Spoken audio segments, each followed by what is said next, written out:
విజయనగరం జిల్లాలో ration card లేని పేదలకు కూటమి ప్రభుత్వం తీపి కబురును అందించింది. రేషన్ కార్డు లేని వారికి కొత్త రేషన్ కార్డులు అందించేందుకు చర్యలు చేపట్టింది. డిసెంబర్ 2 నుంచి 28 వరకు దరఖాస్తులను స్వీకరించాలని నిర్ణయం తీసుకుంది. అన్ని ప్రభుత్వ పథకాలకు కీలకమైన రేషన్ కార్డు కోసం ఉమ్మడి జిల్లాలో వేలాది మంది ఎదురు చూస్తున్నారు.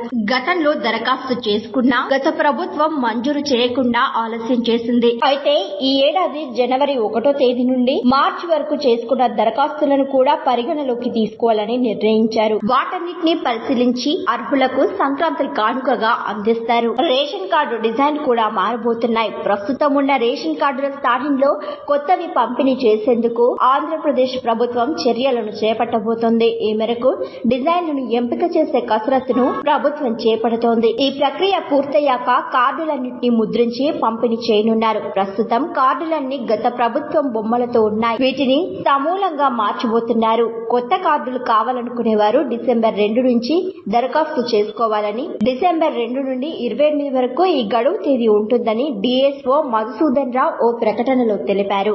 మరిన్ని ట్రెండింగ్ వీడియోల కోసం న్యూస్ 18 తెలుగు యూట్యూబ్ ఛానల్ ను సబ్స్క్రైబ్ చేసుకోండి.